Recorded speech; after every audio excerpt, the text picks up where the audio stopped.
संसद में लोकसभा और विधानसभा, राज्यसभा दोनों जगह संविधान को स्वीकार किए हुए 75 साल के मौके पर संविधान की रचना, संविधान निर्माताओं का योगदान और संविधान में प्रस्तावित किए गए आदर्शों पर एक गौरवमयी चर्चा का आयोजन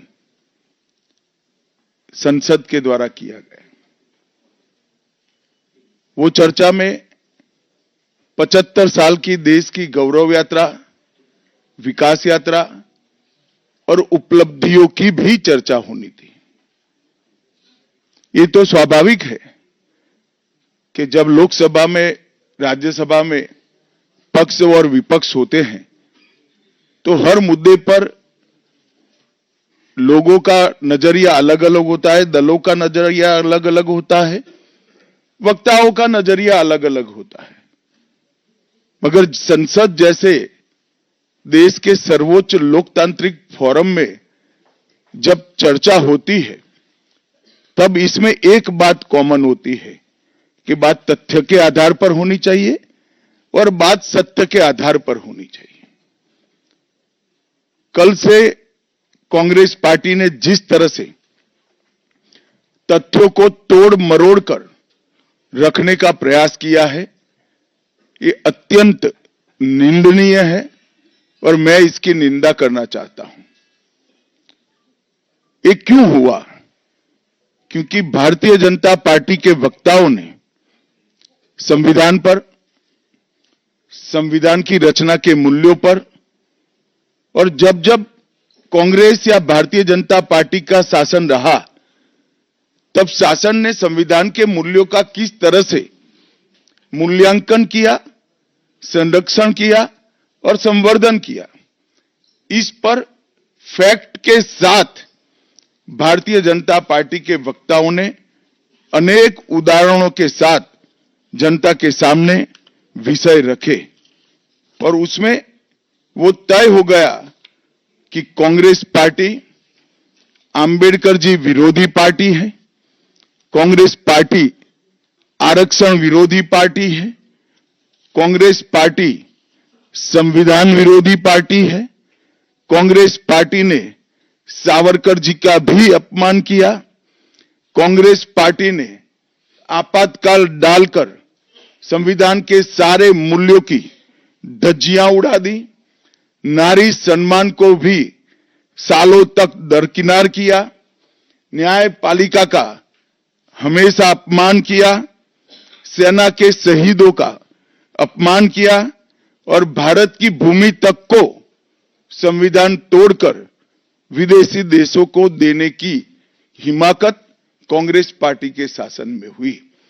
जब ये पूरा सत्य उजागर हो गया, कांग्रेस पार्टी ने फिर एक बार अपनी पुरानी पद्धति को आजमाते हुए बातों को तोड़ मरोड़ कर और सत्य को असत्य के कपड़े पहनाकर समाज में भ्रांति फैलाने का एक कुत्सित प्रयास किया है।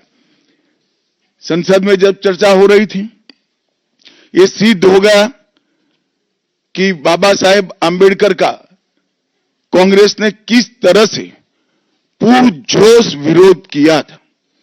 बाबा साहब के न रहने के बाद भी किस प्रकार से कांग्रेस ने बाबा साहब को हाशिए पर ढकेलने का प्रयास किया। जब संविधान सभा अपना काम कर चुकी, चुनाव हुआ 1951-52 में और 54 में, दोनों बार कांग्रेस ने बाबा साहब को हराने के लिए कोई कसर नहीं छोड़ी। यहां तक कि फ्रेंडली चुनाव होता है, स्पिरिट वाला चुनाव होता है, ऐसा चुनाव भी नहीं था।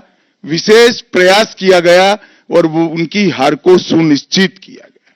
जहां तक भारत रत्न देने का सवाल है, कांग्रेस के नेताओं ने कई बार खुद ही अपने आप को भारत रत्न दिए हैं।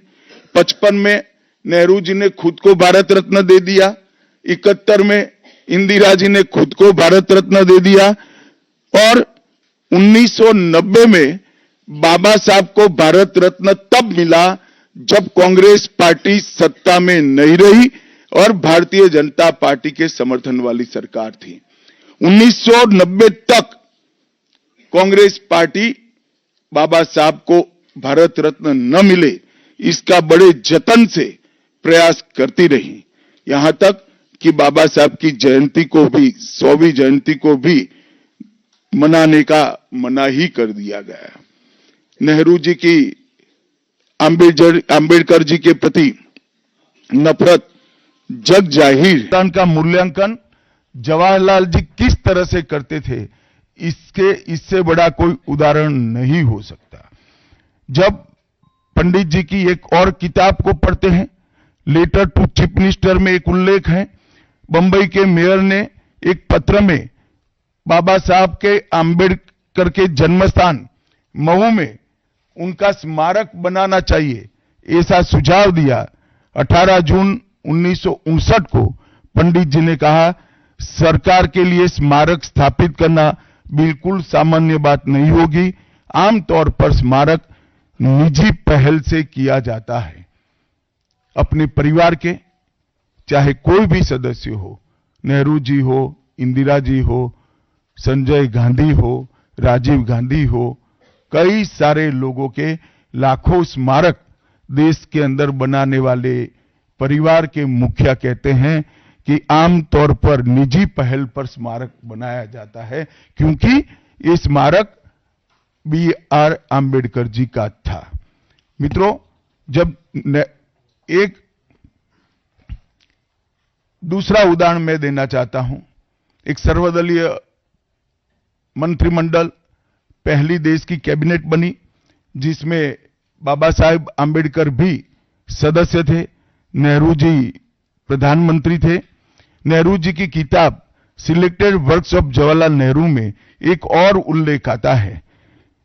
नेहरू जी के आश्वासन के बावजूद आम्बेडकर जी को कोई महत्वपूर्ण विभाग नहीं दिया गया और ये स्पष्ट इसके अंदर उल्लेख है कि सरकार की नीतियों, विशेषकर विदेश, रक्षा और अनुसूचित जाति और जनजाति से जुड़ी हुई नीतियां और 370 के खिलाफ आम्बेडकर जी थे। जब एक और कांग्रेस पार्टी है, बाबा साहेब आम्बेडकर का कोई स्मारक जब तक कांग्रेस सत्ता में रही बड़ा नहीं बना। जहां जहां विपक्ष की सरकारें आती गई, स्मारक बनते गए। भारतीय जनता पार्टी की सरकारों ने और नरेंद्र मोदी जी की सरकार ने बाबा साहब के जीवन के संबंधित पंच तीर्थ का विकास किया। मध्य प्रदेश में महू, लंदन में वो स्थान जहां बाबा साहब पढ़ते थे, नागपुर में दीक्षा भूमि, दिल्ली में महापरिनिर्वाण स्थान और महाराष्ट्र के मुंबई में स्थित चैत्य भूमि का विकास करने का काम भारतीय जनता पार्टी की सरकारों ने किया। 19 नवंबर 2015 को नरेंद्र मोदी जी ने आम्बेडकर जी के सम्मान में 26 नवंबर को संविधान दिन घोषित किया। डॉक्टर आम्बेडकर इंटरनेशनल सेंटर की स्थापना भी की। 2018 में प्रधानमंत्री नरेंद्र मोदी जी ने महापरिनिर्वाण स्थल पर डॉक्टर आम्बेडकर स्मारक का उद्घाटन किया, जो लगभग 2 एकड़ में फैला है। मित्रों, मैं आज जब आप सबके सामने उपस्थित हुआ हूं, तब राज्यसभा में मेरे बयान को तोड़ मरोड़ कर पेश किया गया। मेरा मीडिया के सभी मित्रों से आग्रह है, कांग्रेस ने सार्वजनिक जीवन में जो पद्धति की है कि बयानों को तोड़ मरोड़ कर पेश करना, हो हल्ला मचाना और भ्रांति खड़ी करना। पहले उन्होंने नरेंद्र मोदी जी के भी एडिटेड बयानों को सार्वजनिक किया। चुनाव जब चल रहा था, मेरे बयान को AI का उपयोग कर एडिट किया गया और पूरे देश में इसको प्रसारित करने का घृणित काम किया गया। और आज आम्बेडकर जी के लिए मेरी बात को तोड़ मरोड़ कर वो पेश कर रहे हैं। मैं स्पष्टता के साथ कहना चाहता हूं, मीडिया को विनती भी करना चाहता हूं कि मेरा पूरा बयान जनता के सामने रखिए। मैं वो पार्टी से आता हूं जो पार्टी कभी आम्बेडकर जी का अपमान नहीं कर सकती। पहले जनसंघ और फिर भारतीय जनता पार्टी ने हमेशा आंबेडकर जी के सिद्धांतों के आधार पर चलने का प्रयास किया है। जब जब भारतीय जनता पार्टी शासन में रही, आंबेडकर जी के सिद्धांतों का हमने प्रचार किया है, प्रसार किया है। आरक्षण को और मजबूत करने का काम भारतीय जनता पार्टी ने किया है। इन्होंने जिस प्रकार से आरक्षण को भी विरोध किया वो भी हम सब जानते हैं। पिछड़ा वर्ग आयोग, काका साहेब कालेलकर आयोग 53 में बना, 55 में रिपोर्ट आई, आज तक वो रिपोर्ट को लागू नहीं किया गया। 31 दिसंबर 1980 को मंडल आयोग बना, मंडल आयोग की रिपोर्ट आई। 80 में इंदिरा जी ने मंडल आयोग को ठंडे बस्ते में डाल दिया। 90 में जब गैर कांग्रेसी सरकार आई तब मंडल आयोग की रिपोर्ट लागू हुई।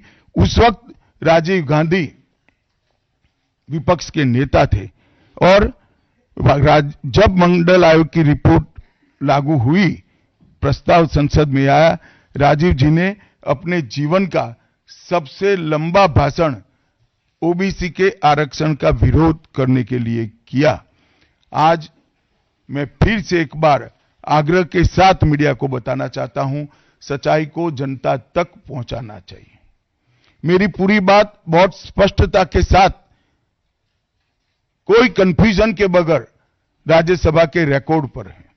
आज भारतीय जनता पार्टी के सैकड़ों कार्यकर्ताओं ने ट्वीट कर भी इस सत्य को लोगों के बीच में पहुंचाया है। और जिन्होंने जीवन भर बाबा साहेब का अपमान किया, जिन्होंने जीवन भर बाबा साहब के सिद्धांतों को दरकिनार किया, जिन्होंने जब तक सत्ता में रहे बाबा साहब को भारत रत्न मिलने नहीं दिया, जिन्होंने जब तक सत्ता पर रहे आरक्षण के सिद्धांतों की धज्जियां उड़ाई, वो लोग आज बाबा साहेब आंबेडकर के नाम पे भ्रांति फैलाना चाहते हैं।